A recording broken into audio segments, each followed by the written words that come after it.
अभी मैं देखूंगा कि थोड़ा सा इसके ऊपर कैसे क्या डेवलपमेंट अभी चल रहा है फॉरेक्स मार्केट में, क्या लाइसेंसिंग चल रही है। जैसा कि हमने पहले बहुत बार कहा था कि जो हमारा एफएक्स सेंट्रम है, ये टीयर 3 लाइसेंस पे था, जो एफएसए सीशल्स के साथ था, जिसकी जानकारी ब्रोकर्स व्यू पे भी मिल जाती है आपको। investing.com पे जाएं, ब्लूमबर्ग पे जाएं, तो आप इस पे सर्च करेंगे तो आपको मिल जाएगी।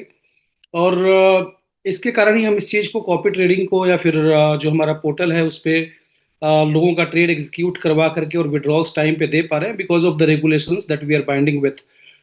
जो हमारा लाइसेंस है उसके कारण ही आपको पता होगा कि अगर कोई भी ब्रोकर रेगुलेटेड हो, लाइसेंस्ड हो, तो आपके विड्रॉल के ऊपर कोई क्वेश्चन नहीं कर सकता है।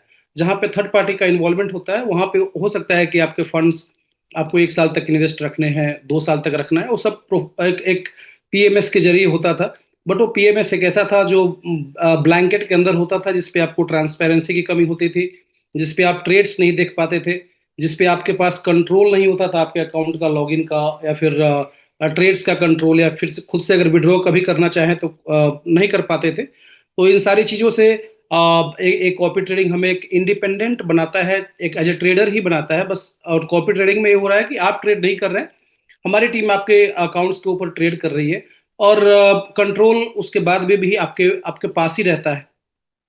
तो एक कोई एक ऐसे ही रॉकेट साइंस नहीं है, एक ऐसी नई चीज नहीं है, जिसे मैं हमेशा बताते रहता हूँ इसके बारे में, that this is completely old school thing. एक ट्रेडिशनल जो ट्रेडिंग होती थी पहले, उस ट्रेडिशनल ट्रेडिंग को ही एक पैरामीटर्स के अंदर में डाल के, एक डिसिप्लिन के थ्रू ट्रेडिंग होती है, जिसमें रिटर्न परसेंटेज आपने सुना होगा कि फॉरेक्स में लोगों के अकाउंट्स डबल हो जाते हैं रातों रात, या 10 दिन में ट्रिपल भी हो जाते हैं, वॉश आउट भी हो जाता है एक दिन में। तो यहाँ पे हो सकता है कि percentage of return copy trading में ज़्यादा ना हो।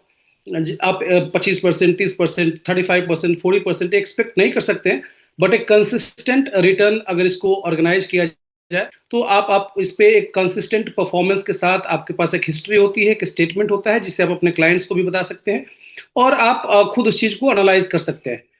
बहुत सारी चेंजेस अभी फॉरेक्स मार्केट में हो रहा है। जैसा कि आपने देखा होगा कि एक मार्केट में पहले होता था कि in the month of December, after 15 market goes on sleeping mode. हमेशा एक ऐसा रहता था कि 15 दिसंबर के बाद में मार्केट में पार्टिसिपेंट्स कम हो जाते थे, इन्वेस्टर्स कम हो जाते थे, ट्रेडर्स कम होते थे, बैंक की एक्टिविटी कम होने लगती थी, सेंट्रल बैंक के डिसीजंस कम होते थे। बट अभी जो रिसेंट डेवलपमेंट चल रहा है पिछले 2-3 साल से पूरे ग्लोबल मार्केट में, जैसे कि अमेरिका का हो गया, फेडरल बैंक का हो गया, पीसीबी का, यूरोपियन सेंट्रल बैंक का हो गया, फिर बैंक ऑफ इंग्लैंड का हो गया, सारे मॉनेटरी पॉलिसीज के ऊपर हम कुछ ना कुछ रोज अपडेट देखते रहते हैं। इसका कारण ये होता है कि मार्केट में वोलाटिलिटी रुक नहीं रही है, market is always giving something, और कुछ ना कुछ ऐसा चांसेस क्रिएट करता है। जैसा कि आपको पता होगा कि in the month of December, 15 दिसंबर से लेकर के, और एक पीरियड है 15 का है, इस एक महीने के पीरियड में गोल्ड ने $400 का मूव अप एंड डाउन दोनों कर लिया है, जो कि एक नेचुरल नहीं है। एक एक बहुत ही इसके पीछे एक रीजन है कि अगर ऐसा $400-500 का मूव अगर गोल्ड का होता है, इस बिकॉज ऑफ द सेंट्रल जो बैंक्स है उनकी पॉलिसीज इतनी अभी उसके ऊपर मॉनिटरिंग चल रही है, जिसके कारण मार्केट में वोलाटिलिटी आ ही रही है। और दूसरा चीज कि पिछले डिकेड का सबसे बेस्ट डिकेड, जितने भी डिकेड्स हुए हैं उसके सबसे बेस्ट डिकेड्स इसको माना जा रहा है, बिकॉज इसमें बहुत सारे पार्टिसिपेंट्स आ रहे हैं, रोज नए नए बैंक्स आ रहे हैं जो फॉरेक्स ट्रेडिंग को कर रहे हैं, जिसको हम लोग इंस्टीट्यूशनल ट्रेडर्स बोलते हैं। बहुत सारे हेज फंड्स वाले बैंक्स हैं जो आ रहे हैं, इन्वेस्टमेंट बैंकर्स आ रहे हैं जो इन्वेस्ट कर रहे हैं। तो इसमें और सबसे बेहतर बात हो जाती है, इसका मतलब अगर बैंक्स पार्टिसिपेट कर रहा है, इंस्टीट्यूशनल ट्रेडर्स पार्टिसिपेट कर रहा है, अगर इन्वेस्टमेंट बैंकर्स फॉरेक्स में जा रहा है, इसका मतलब है कि लिक्विडिटी और इस मार्केट में आ रहा है। जो 9 ट्रिलियन वॉल्यूम का मार्केट है, हो सके 10 ट्रिलियन का कभी भी हो जाए। और जब लिक्विडिटी मार्केट में आती है तो फिर वहां से ही ट्रांसपेरेंसी आती है, और ट्रांसपेरेंसी आता है तो ट्रेड का एग्जीक्यूशन फास्ट होता है। इसके वजह से बहुत सारे बैंक्स ने इनरोल किया है अपने आप को फंड मैनेजमेंट के लिए, बहुत सारे इंस्टीट्यूशनल ट्रेडर्स ने किया है, इन्वेस्टमेंट बैंकर्स ने किया है। इसके लिए वोलाटिलिटी हम देख रहे हैं कि वोलाटिलिटी बहुत अच्छे तरीके से इस मार्केट में अभी आ रही है। अभी हम कॉपी ट्रेडिंग की बात करें तो लोगों ने बहुत तरीके से इसको 90s में भी ट्राई करा है, 2005 में भी ट्राई किया है। आप इंडियन मार्केट में बात करें तो आनंद राठी इसको पहले कर चुके हैं, मोतीलाल ओसवाल ने पहले कर चुका है। तो एक एक जो पुरानी शराब है उसको नए बोतल में डाल करके एक अच्छी तरीके से इस कॉपी ट्रेडिंग को एग्जीक्यूट किया जा रहा है फॉरेक्स मार्केट में ही, जहां से रिटर्न अच्छे आ रहे हैं। परसेंटेज ऑफ रिटर्न अगर आप देखेंगे कमिटमेंट के हिसाब से, अगर हम जाएं तो कमिटमेंट तो ऐसा कुछ है नहीं। जो इस प्रोसेस का सबसे ब्यूटी है कि कंप्लीटली मार्केट के ऊपर आपका रिटर्न डिपेंड करता है। बट एक 8 से 10% का एक एवरेज, 10 या 11% हो या फिर 12% भी हो, उसका एक एवरेज पिछले ऑलमोस्ट 1 ईयर का बुक हमारे पास है, जो ट्रेड स्टेटमेंट्स हर एक ट्रेडर्स को भेजी जाती है, उससे आप मैच कर सकते हैं। अर्लियर जो कॉपी ट्रेडिंग में पहले क्या होता था कि मैनुअल ट्रेड जो कॉपी होती थी बहुत ज़्यादा होता था। किसी एक ट्रेडर के भरोसे आप रहते थे, जहां पे एक मैनुअल ट्रेडिंग होती थी, आपने सारा फंड्स इकट्ठा करके किसी बंदे को दे दिया, वो आपको कॉपी ट्रेडिंग कर रहा है, मास्टर बन के कर रहा है। तो वहां पे मैनुअल ट्रेड करता था, तो मैनुअल ट्रेडिंग करता था, वहां पे उसके पास रिस्क का कंट्रोल बहुत कम होता था। प्लस में ओवर लीवरेज कर लेता था, पोजिशन को ज्यादा लीवरेज लेकर के मार्केट से यूटिलाइज करता था। इसमें होता था कि उसके आईबी कमीशन के चक्कर में हो सके आपके फंड्स डबल भी हो गए होंगे, लेकिन रातों रात फंड्स उड़ भी जाते थे, क्योंकि वो मैनुअल ट्रेड का इंटरवेंशन, फिर हाई लीवरेज ट्रेडिंग, उसके बाद में रिस्क कंट्रोल के ऊपर कोई उनके पास कोई एनालिसिस नहीं होता था, लैक करते थे रिस्क कंट्रोल में। लेकिन आज के डेट में जो अब जो स्ट्रैटेजी बन गई है और जो पहले की स्ट्रैटेजी थी, उसमें बहुत ही अंतर है। पहले से मैंने बताया कि मैनुअल ट्रेडिंग, रिस्क कंट्रोल के ऊपर कोई उनके पास कोई स्ट्रैटेजी नहीं, ओवर लिवरेज्ड पोजीशंस करना, और इमोशनल डिसीजन जो लेते थे मार्केट में, जैसे कि गोल्ड अगर या फिर कोई भी इंस्ट्रूमेंट अगर वोलाटिलिटी पे आ रहा है, ज़्यादा jump up and jump down कर रहा है, तो उसमें इमोशनल डिसीजंस लेते थे, जो कि अभी बिल्कुल खत्म हो गया है। अभी अगर आप देखेंगे कॉपी ट्रेडिंग की इवॉल्व हुआ है, इसमें आप करंट फेज का अगर देखें तो स्ट्रेटजी बेस्ड ट्रेडिंग होती है, जिसमें कि लिवरेज पोजिशंस नहीं होता है। द चीपेस्ट जो आपके $500 के ऊपर 0.01 की ट्रेडिंग होती है, वो चीपेस्ट वन होता है, जिसमें कि लिवरेज यूटिलाइज ऑलमोस्ट जीरो होता है, और एक एक स्ट्रेटजी बेस्ड ट्रेडिंग हो जाता है। उसके बाद में यहाँ पे ड्रॉ डाउन की लिमिट्स भी ट्रेडर्स जब ट्रेड करते हैं तो उनके माइंड में रहता है कि दिन का जो हमारा रिस्क रिवॉर्ड कंट्रोल है, वो $2 या $3 से ऊपर नहीं हो, 500 $1000 के ऊपर $3 अगर रिवॉर्ड आ गया तो $3 $2 का रिस्क ही है। इसके लिए इस चीज को ब्यूटीफुल तरीके से एग्जीक्यूट कर रहे हैं। और फोर्थ है कि आप मैनुअल जो पहले होता था उसको ऑटोमेटेड कर दिया गया है। अब ऑटोमेटेड एग्जीक्यूशंस में क्या हो रहा है कि मॉनिटरिंग सिस्टम, जो ट्रेडर का पहले काम होता था ट्रेडिंग करना, अब होता है कि मॉनिटरिंग करते हैं कि जो हमारे सिस्टम है, जो ऑटोमेटेड सिस्टम है, जो हमारा रोबोटिक हो गया, फिर एआई के थ्रू, कॉपी गार्ड एआई के थ्रू ट्रेड हो रही है, उसके उसका टाइम अब उसके मॉनिटरिंग में जाती है, तो बेहतर तरीके से एग्जीक्यूट होता है। अभी एक अब आप इसको देखेंगे तो कॉपी ट्रेडिंग पहले जैसा है केवल एक ट्रेड का मैकेनिज्म नहीं रहा, एक पोर्टफोलियो मैनेजमेंट का एक बहुत ही अच्छा टूल हो गया है, जहां पे अपना पोर्टफोलियो, अगर आप इन्वेस्टर हैं तो अपने अपने माइंड में एक आइडिया लगा सकते हैं कि अगर हम इतना इन्वेस्ट करते हैं तो हमारा पोर्टफोलियो मैनेज कैसे हो सकता है, जो हमारा करंट ट्रेडिंग हो रही है या फिर जो पास्ट में ट्रेडिंग हुआ है उसके हिसाब से। उसके बाद में आपको एक कॉपी पैसिव इनकम व्हीकल के रूप में बन गया है, जैसे कि आप कोई और भी काम कर रहे हो, जॉब कर रहे हैं, या फिर किसी भी सेक्टर में आप अपना बिजनेस कर रहे हैं, फिर एग्रीकल्चर में सेक्टर में, किसी भी सेक्टर में हो, आप अपने आप को ऑक्युपाई रह सकते हैं, लेकिन आपका फंड ग्रोथ करेगा, आपका आपके फंड के ऊपर ट्रेडिंग होगी। तो आपके पैसिव इनकम के लिए भी एक बेहतर टूल कॉपी ट्रेडिंग हो गया है, जहां पे आपको एक पहले जो स्लीपलेस नाइट मिलता था, आप अभी आराम से रेस्ट कर सकते हैं, कोई बेचैनी नहीं होती है। आप अपने अलग प्राइमरी वर्क करने के साथ भी इसको एक पैसिव इनकम के तरीके से, एक साइड इनकम के तरीके से आप इसको सोच सकते हैं। और एक जो आईबीज लोग हैं उनके लिए एक स्केल का बिजनेस बन गया है कि वो अपना आगे का इसके ऊपर टारगेट कर सकते हैं कि हम कितने क्लाइंट्स, कितने अमाउंट्स, और कैसे ट्रेड होगी, और कितना आईबी कमीशन जनरेट होता है पिछले 9-10 महीने में, तो उसके ऊपर एक आप स्केल बना करके अपनी तैयारी कर सकते हैं। तो अभी हम हमारे जैसे ब्रोकर है, चाहे बहुत सारे जो ब्रोकर है, अभी एक जो ये कॉपी ट्रेडिंग सिस्टम है, ये बहुत ही ज्यादा एक पोर्शन अब वॉल्यूम में कंट्रीब्यूट कर रहा है। पहले इसका परसेंटेज 3 या 4% होता था, वो बढ़ के अभी 11% तक आ चुका है। इसका मतलब है कि लोग सेल्फ ट्रेडिंग छोड़ के, या फिर अदर जो पैम है, मैम है, उसको छोड़ करके कॉपी ट्रेडिंग, बिकॉज ऑफ इसकी जो ट्रांसपेरेंसी है, जो इसका कस्टमाइजेशन है, और जो इसकी जो जो विड्रॉल की फैसिलिटी है, जो कंट्रोल है आपके पास, जो रिस्क का कंट्रोल है, इसके कारण यहाँ पे वॉल्यूम बहुत ही ज्यादा हर एक मार्केट में कॉपी ट्रेडिंग का बढ़ रहा है। और इंडिया का कॉपी ट्रेडिंग की हम बात करेंगे तो इंडिया की कॉपी ट्रेडिंग की तो ग्रोथ एक स्टोरी है। हमारे पास जितने भी आईबीज या इन्वेस्टर्स हैं, उनके पास अगर आप एक दूसरे से कम्युनिकेट करेंगे तो आपको पता चलेगा, now they have got their own stories. सबके पास अपनी अपनी एक स्टोरी है कि कैसे ब्यूटीफुली किसी ने लॉस करा था, किसी के पोजीशंस फंस गए थे, किसी का विड्रॉल इशू आया था, किसी का फंड से हेज हो गया है, किसी के ट्रेड से हेज हो गए हैं। इस सारी चीजों से उन्होंने अब हमारे साथ कॉपी ट्रेडिंग से जुड़ने के बाद में चीजें उनके साथ क्लियर हो रही है और एक बेहतर तरीके से इसको कर पा रहे हैं। तो पहले जो इंडिया को हम लोग बोलते थे कि India is a growing market for self traders, अब हमें बोल सकते हैं कि India is also a growing market for copy trading. इसमें क्या है कि लोगों के पास अब फाइनेंशियल जो अवेयरनेस है वो बढ़ गया है। Chat GPT, AI, Google Gemini, ये सब आने के बाद में लोगों के पास जो अवेयरनेस है फिनांस को लेकर के वो बढ़ रहा है। उसके बाद में आप एक स्पेकुलेटिव ट्रेडिंग जो करते थे कि यहाँ से बाई हो सकता है, यहाँ से सेल हो सकता है, यहाँ से हेज हो सकता है, वो स्पेकुलेटिव ट्रेडिंग छोड़ के अब इंडियन क्लाइंट्स भी एक स्ट्रैटेजी के ऊपर एक मैनेज सिस्टम चाहते हैं, जहाँ पे भले वो इंडियन शेयर मार्केट हो वहाँ पे ढूंढते हैं कि कुछ मैनेज हो जाए, या फिर फॉरेक्स मार्केट में एक मैनेज सिस्टम ढूंढते हैं, जिसके लिए कॉपी ट्रेडिंग सबसे बेस्ट टूल है। और आईबीज के लिए तो एक ऐसा रेकरिंग रेवेन्यू है, जैसा कि आपने बैंक में रेकरिंग के बारे में सुना हो कि हर महीने 6,000 की रेकरिंग डिपॉजिट आरडी करवानी है।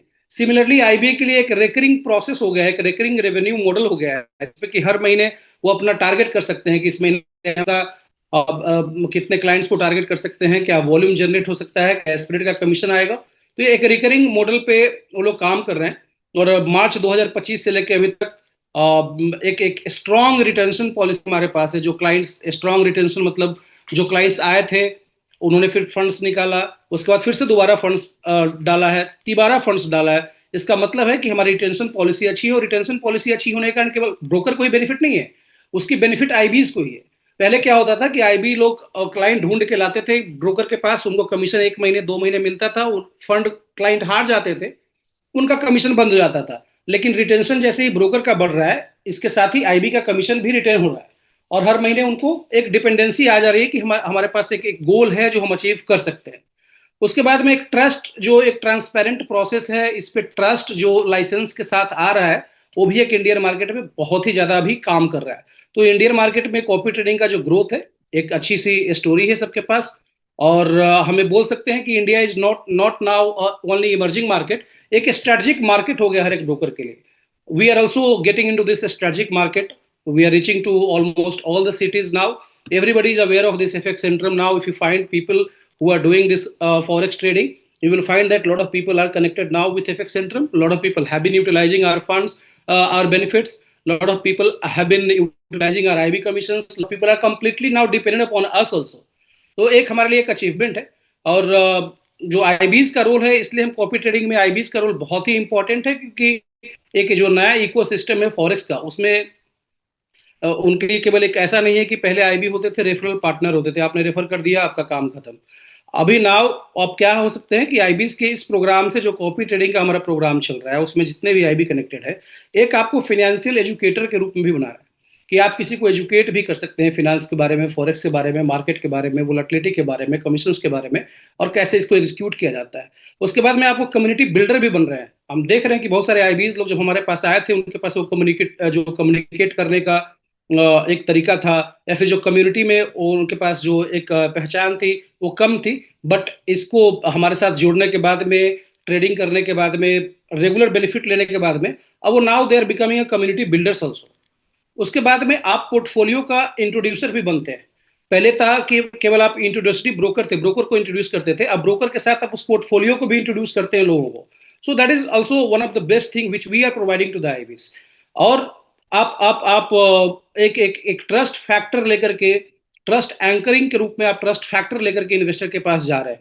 अभी जो मैंने आईबीज को देखा है, जो सक्सेसफुल आईबीज है, वो डिफरेंट करते क्या है, तो वो हमेशा एक चीज पे फोकस करते हैं कि आपको हमेशा एक सिस्टम को प्रमोट करना है, नहीं कि प्रॉफिट को प्रमोट करना है।